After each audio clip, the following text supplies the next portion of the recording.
Hi சில குட்டீஸ், இது நான் பழனிக்கு போன ஃபைனல் பார்ட்.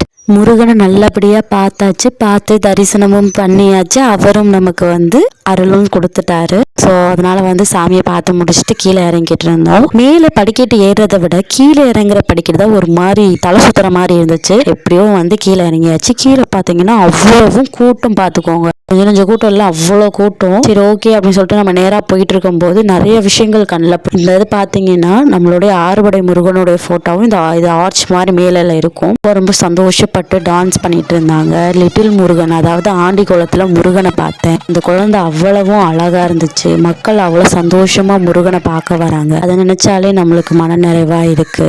தென் அதுக்கப்புறம் பார்த்தீங்கன்னா நிறைய பேர் காவடி எடுத்துட்டு இருந்தாங்க. ஒவ்வொரு காவடி வெயிட்டுமே அவ்வளோ ஒரு எப்படி இருக்கும், ரொம்ப வெயிட்டாக இருக்கும் அவ்வளோ. அதுக்கப்புறம் பார்த்தீங்கன்னா நம்மளும் அதை பார்த்துட்டு நம்மளும் சந்தோஷமா கிளம்பியாச்சு. அங்கே இருக்கிற மக்கள் முகத்திலேயே முருகன் எவ்வளோ ஸ்பெஷலான ஒரு இடத்துல இருக்காருன்னு. அதுலேயே ரொம்ப மெயின் ஹைலைட்னா இந்த ஆண்டி குட்டி சாமி தான். ஆண்டி முருகன் ரொம்ப அழகா இருந்துச்சு. ஒரிஜினல் ஆண்டியே இறங்கி வந்த மாதிரி இருந்தாரு. அவ்வளோ அழகா க்யூட்டாக இருந்தாரு. நம்மளும் அவரை பார்த்துட்டு அப்படியே நம்மளும் கிளம்பியாச்சு. நெக்ஸ்ட் வீடியோவில் பார்க்கலாம். Thank you so much.